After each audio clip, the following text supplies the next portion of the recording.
Hello, everyone. It is Tuesday at 7:30 p.m. Central Standard Time, and we are back for episode number 3. Can you believe it already?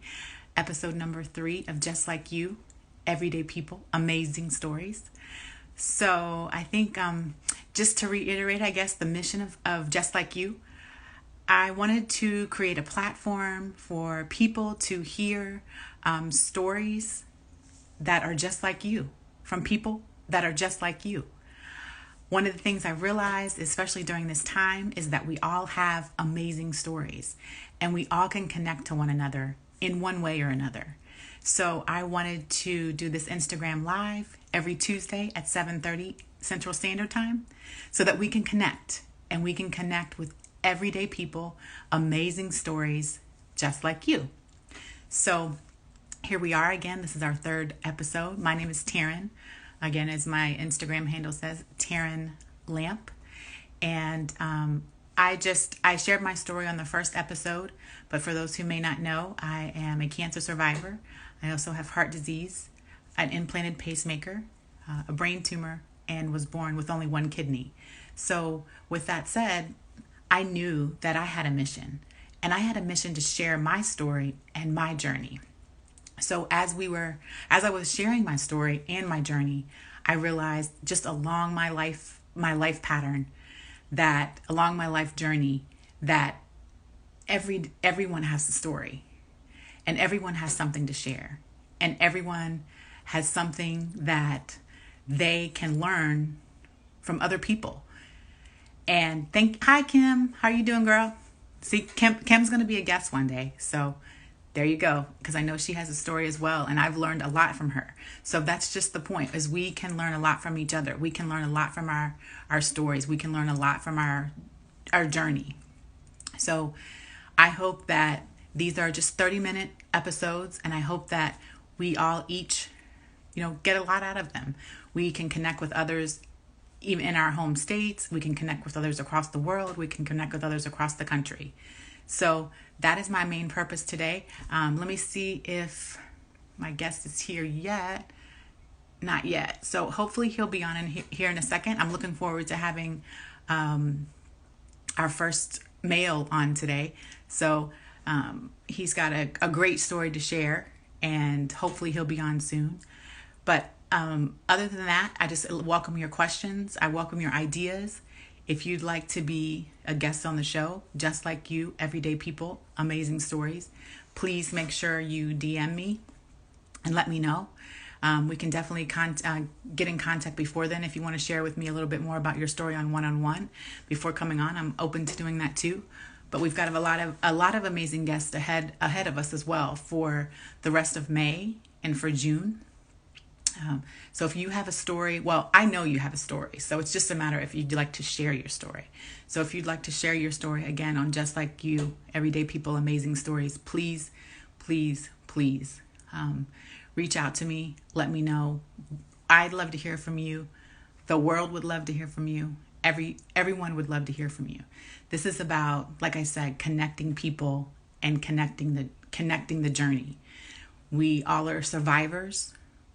We all have came through something out on the other side. Some of us, it's maybe been a physical journey. Some of us, maybe it's been a spiritual journey. Some of us, maybe it's been a fitness journey. Some of us, maybe it's been an emotional journey.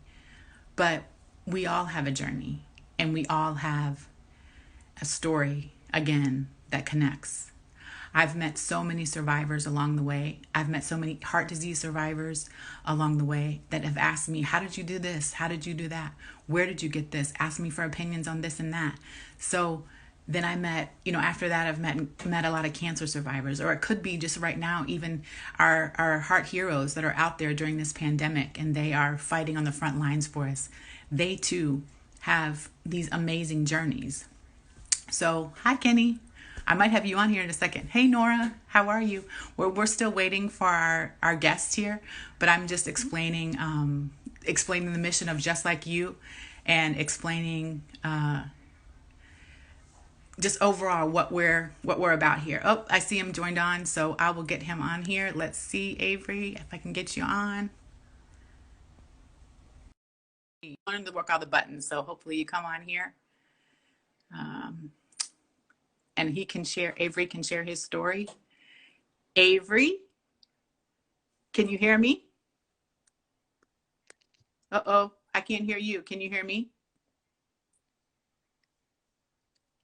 Say yes or no, up or down. Oh, I think your connection is coming on, so you must be. Hey, Nora. Hello, hello. Avery, there you are. Can you hear me? You can't hear me yet. I can't hear you. Oh, maybe he's gonna come back on. So hopefully he'll come back on here in a second. Hi, Nora. I know Nora has a story as well. I'm gonna see if I can wave to people. Yeah, I've been working on using all these little buttons. So let's see if I can get him. I don't know, maybe I'm sure he'll be right back. But anyway, working on, like I said, all these little buttons here on Instagram. I did something just All on. right, here we go. Oh, there you are. There you are, my friend. How are you? How are I'm you doing? well, I'm well, I'm well, I'm good. So I was just kind of sharing with everybody this the story, the mission of Just Like You, and just to really just connecting people from all over the place that are just like us, right? Just like you, everyday people, amazing stories. So you guys, this is Avery. So I'm going to let him tell his story, but just real quick, how Avery and I met. We actually met. I was on a birthday trip with one of our mutual friends now, one of my husband's mutual friends as well, and we met Avery and some of his friends there. We just kind of had a blast, and we were like, you know what? Let's all kind of stay connected. And Avery, I'm going to let you start off sharing your story, but he's kind of turned his what he loves to do, I guess, into your profession maybe. But you had a story before that too. So I don't want to take too much of it away from you. So just give us give us the Avery story. Give us what you're all about, man. First of all, just thank you for allowing me to come on, I guess your show and Yeah. sharing my story. And you have been inspiring to me since I met you. So thank you. Um, my story, grew up in Brooklyn. I'm from Brooklyn. Had a dream of basketball. I had a dream, but did not know how to get to the dream. Mm-hmm. Along the way, I met a really great mentor who directed our path, which I have three other buddies. We got on the same path, and it just started with just a lot of hard work. So my first dream was to play college Division I basketball. So we went from not having no grades, no direction, to working out every day, getting structured, or organized. Mm-hmm. Um, Finally, getting into college, we went to junior college. If everybody knows, junior college in California. Did 2 years there. Then we got recruited to go to Division One. I went to Division One in Florida, called Florida Atlantic University. Did pretty well there. After my 2 years there, I played overseas for a year in Uruguay. Came back to the States and played in the ABA here for a while. Actually played against one of Terrence's mutual friends Yeah. as Yeah. well. You played. Small world. Yeah. That was so funny, right? That I saw that. That was funny. Yeah, very small world. Um, and then once I came back, I wanted to be like my mentor. So I created a nonprofit which I would help at-risk youth in the summertime provide them mentorship. So what I used to do, I used to get local leaders in the community. I would set up a basketball program during our intermission. The practice would be every Saturday. And during the intermission, when we had our break, I would have a leader come and speak to the kids and just provide hope and hey, tell the kids the story. We were here just like you were before. Now look at us. So I did that Mm-hmm. for a few years. I got into the music business. I was with Murder Inc. Right before all their trouble, Oh, and that was a great okay. run. But in that part of my story, I wanted to become a a own my own business because I Okay. saw Irv Gotti. People know he was the president and CEO of the company, and he inspired me to run my own business. And no knock on him, but I said if he could do it, I could do it. So my story is a little delayed a little bit. I ended up actually getting married, and at that time, you know, my wife was like, "I got to get a job." So I got my degree when I was in college, my BA, and I started subbing. Did that for a few years until I got into a program here in New York City called New York City Teacher Fellows, Okay. which they allow you to go to school at night and teach during the day. So it's a teacher alternative path program. Okay. And I got my master's in 2 years. I became the dean of the school that they placed me in, and it was going really well. I did that for 7 years. And I, I mean, I don't know where this came from, to be honest, but it was just a conversation with a friend about real estate. I didn't understand real estate. I didn't own any properties. My parents have owned properties before. But one of my friends was just talking about legacy building and helping others in the community own their own property. And I just got very intrigued by it. And another factor which kind of got me moving a little bit to that goal was he showed me his check. So at the time, as a dean, I was making like $70,000. He showed me a check for $67,000. And I Wow. was like, how long did you take to do that? He said, yo, I did it in 45 days. I was like, what? 45 days? So I was on. I got my license that summer while we was out of school. Hmm. And just how things happen, um, I just I like you. I said, you know what, Avery, it's time. And I didn't even finish out the whole school year. It was in November. I said I need to do this now. And I left. I left. I told my principal I'm done, and I got into real estate. So I got a mentor, again, another mentor, and I became his agent and going out of community. And, I remember hot summer days wearing my suit, talking to people. Right. So I did really, really well. I sold my first house in took 5 months. So 5 months to actually get any pay. It was ridiculous. So 5 months to get my first pay. But from there, I was like, man, I can really sell homes. Um, so what happened, I had to leave that broker. I went to another brokerage where my business just really grew, right? I became known in the community as the guy to help people with real estate. So what I did was I opened up, I also had a love of taxes. I don't know why I just fell into A that love, too. a love of So tax. taxes, yeah, doing taxes. Yeah, so I started my own tax office. So when I started my tax office and also having a real estate, I combined the two, and I started to meet people in the community. And it wasn't really about servicing them. It was so weird. Like they would come to me with all their issues and things going on in their life, and it went away from doing taxes and helping them buy a home to just building a human connection with them. Right. So every year it was like, what's going on? And we'll sit for 30, 45 minutes just talking, and I had about 400 clients. So to come in and we'll sit down, everybody set their appointment, and it seemed like I became a therapist. Hmm. And so that it was really, really cool. Doing that. I did that actually for 7 years until 2019. And now I'm really focused on teaching and investing. So those people there still call me now and I teach them, my strategy: first buy your income property first, Right. then use that income property to pay for where you want to live. That is the way to do it. And then I also taught my other investors, um, you know, my strategy on making money on, purchasing homes under value, then adding value to them and selling. So that's where I'm at now. So coaching and teaching people, how to make money through real estate.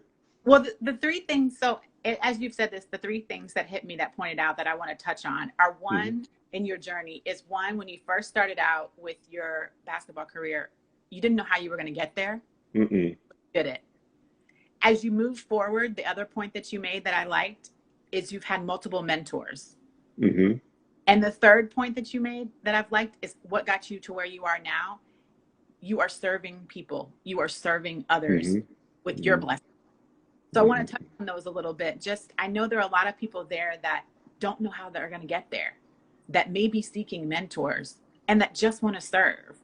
So how can you touch on those 3 points just a little bit more, and like not knowing how, whether it's in the real estate, whether it's basketball, not knowing how you're going to get there. I mean, you said hard work. That was, I mean, maybe there's no substitute for hard work, right? But touch on that for people who don't know how they're going to get there.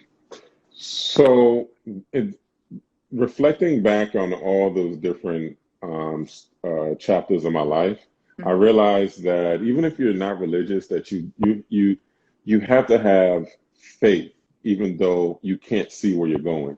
Okay. You have to believe that, I ain't trying to get too deep, but you're Yeah. part of this.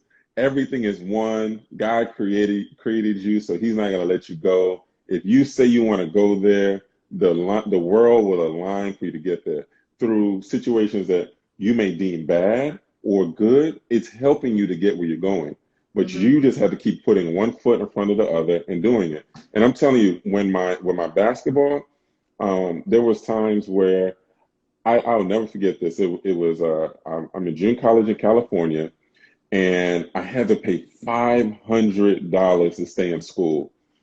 I did not have $500. Mm-hmm. I remember it was like 3 o'clock. The office was closing at 5. My girlfriend's aunt called me up because my girlfriend was calling everybody at the time and got like, you just gotta have faith.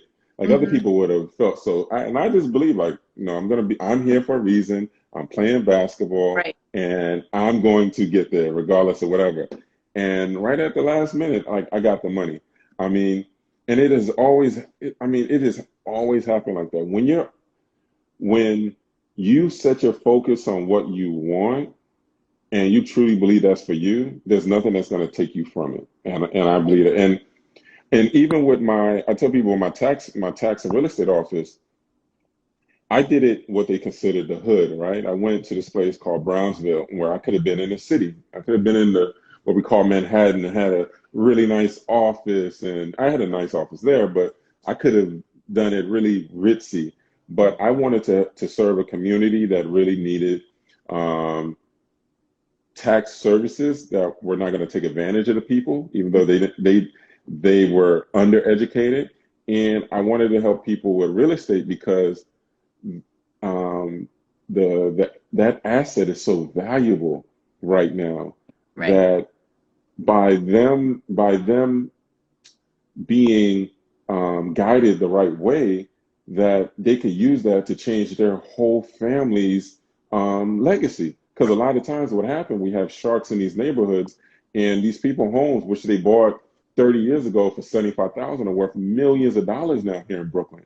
So people are coming in saying, "Hey, your home is only worth 500,000," and they're just saying, "Okay," and the person is making that other 500,000 off their Yeah. property. So a lot of that was happening before I stepped in, and there was times where literally, and I'm gonna say literally, I had to go to blows with one of the investor because I did not like them taking advantage of this elderly couple, Okay. and there's nobody to help them here. So So, yeah. so what I hear there is keep having faith and keep doing it and keep standing up for what you believe in, standing up for Yes. what you believe in, and standing up for others as well. I think that part of your journey has been, as you get into your real estate, is standing up for what you believe in, but making sure that the people that you serve are getting an honest shake, because there's lots of Hmm. times out there where we may need to do that and stand up for others along our path. How did you go about, Hmm. though? Go about for people who are looking for mentors? I'm actually reading a book now. One of the things it talks about is making sure that a mentor. How did you go about that? How did you go about finding or picking or deciding on mentors along your journey? So before I became aware of that wonderful, gift of Concept. having a mentor, I just believe when you're along the way, God will give it to you, right? Okay. So when I first started with basketball, I went to the library. That's the only place I knew where the mentor was through a book. So I went to the library. I never went to the library before that when I was in high school, but I wanted to know about basketball. So I got my library card and I got a book about basketball. It was like a 300-page book of drills. while reading that and just being in, focusing in my mind on what I want and just diving into it. Just so happened, I go to the park. I I can't recall exact timeline now, but it might have been a few days afterwards. I'm shooting around doing the drills, and it catches the attention of the guy that eventually becomes my mentor. And he was like, "Wow, like I don't normally see young men out here with cones and a book and doing all this." And he was intrigued by me, and I didn't know who he was, at that time. But he was like, "Oh, let me show you this."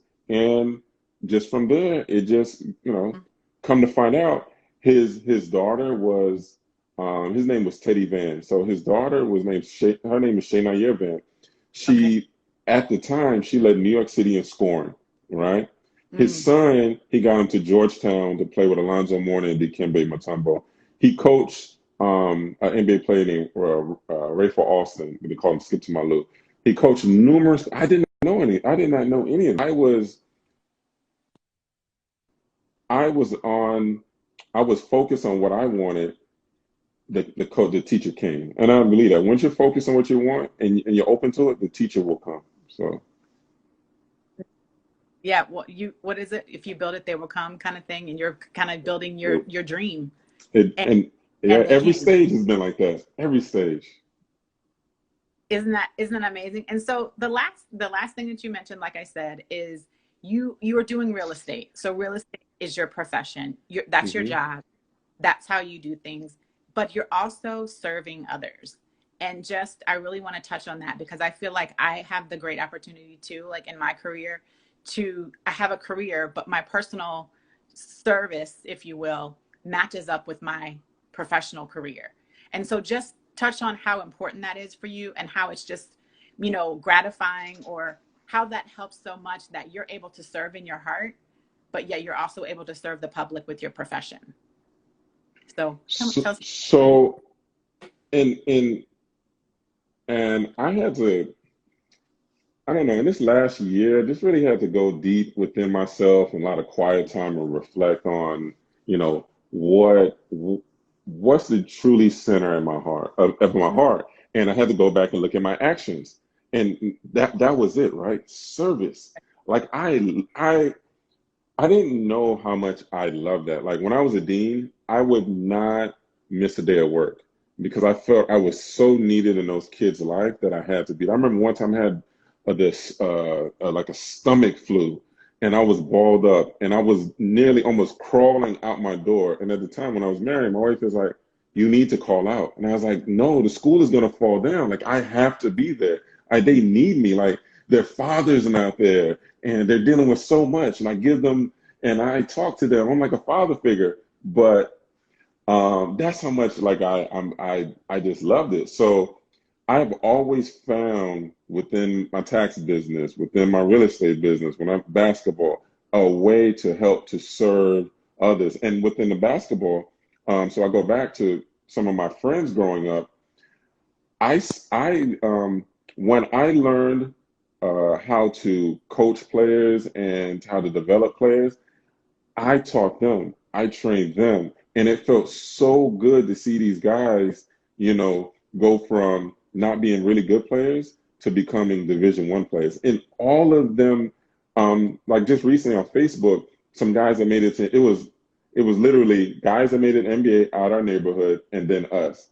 And it's thousands of basketball players that went through Brooklyn that that made it that did not make it out, and we were like the few that made it out because we were focused on our goal, and if it wasn't basketball, we didn't do it. So Mm-hmm. going back to servicing, like I always try to find myself in a place to service people, you know, and and even little things where I took little tangents. I've helped guys get professional contracts overseas. They might not have gave me any credit or anything like that or whatever, and I just felt so good helping them. I helped kids Yeah. go to college. I've I've run. I did community programs in the summer, and I see the kids now, and I just, it feels good to see them being successful now, and just knowing that I might have been just a little glimpse in their Yeah. life to help them get there. So I truly love that, you know. Well, I just think, like I said, I just think it's amazing that you took that one thing and it led to another and it led to another. And to your point of sometimes you didn't know how you were going to get there. Sometimes you had no clue what was going to happen next. Sometimes you had no idea where you're going to get that $500, right? Hmm. There's a lot of people out there and a lot of people that will hear this that don't have a clue of where their next step is going to come from. But to know that there are people like yourself that have been there. There are people like yourself that have been there where they had no clue where they were going, what they were going to do next, and where they were going to get the $500, or who that mentor was going to be, or they might too be at the right place at the right time when someone sees them with a book and some cones and says, Hmm. "Hey, so and so, I'm looking for somebody, just like you," right? So that's what it's they're looking for somebody just like you. And that's what I wanted this mission to be about, is that there's multifaceted of things we can all be doing. It may not be real estate for someone listening, but it might be something else, right? Their passion might be another thing. So that's why I wanted you to come on and share. And also, as being the first male on my show, so I really appreciate that. Yeah. Oh. Yeah, so I really appreciate that. We have, let's see, a few more minutes, just like 4 more minutes here, but I want to let people know, or if you're open to letting people know, I guess, how they can get a hold of you. Kind of again, if you want to let you, they probably know, I guess they can figure it out on here, your Insta handle, but how people can find you, and just your final closing words for everybody. Yeah, so again, everybody, if you want, you can catch me on my Instagram here. That's probably right now the easiest way. I'm not giving out my cell phone, but I uh, will but tell you. I'm huh? just kidding. Yeah, yeah, yeah. But I just say take this time now where life is a little slowed down now, and just really reflect on your life because what's in your heart is really what you're meant to here to be. And it's gonna right now when life is slow, it's screaming out to you. And just understand this. It is God placed you here to give that to this world. You don't have to be like this big, huge superstar or this big, just helping five people, one person. Like that could what your life is meant to be. So if you feel it in your heart, and no matter what it is, if it looks like it's it's a huge mountain in front of you, just know if it's in your heart to do, God, your creator, the universe, whatever you believe in is going to give you the tools so you can accomplish that. Just don't give up. And that was always been my thing. Don't give up. Regardless of what it looks like, don't give up. Yeah. Don't give up. You can do it. It'll be placed You there can right do it. at Yeah, the, it can be placed there. if you build it, they will come. And Well, build it will come. we are right about at time here. So I want to just again thank you so much. Thank you so much. We'll do a part two. Don't worry, I'll be back. So Definitely. we'll do Yeah. part two. And anyone that wants to get in touch with myself or Avery, please do so through our Instagram handles. Again, we're here 7:30 on Tuesday, 7:30 Central Standard Time on Tuesday evenings for Just Like You, Everyday People, Amazing Stories. And we will see everyone next Tuesday. One more thing, one more thing. Oh, I want some good energy right now. So I'm in a selection, right, to be on this really big oh, TV show with this oh, superstar. So put some really good energy out there. I will know in 3 weeks now if I'm the one selected. So if so, you'll see this face everywhere. So can we do anything to help, or just the energy right now? no, we did Okay. casting, talked to producers already. So I'm really excited, and if I go, you'll see. Well, I might be the next. Yeah, I'm not gonna say it, but yeah, you're going to be the next. There we go. There we yes, be the good. next. Yes. Good vibes. We're all giving it to All right, there we go. I you. receive it. Thank you. Love you. Bye bye. All right, bye bye.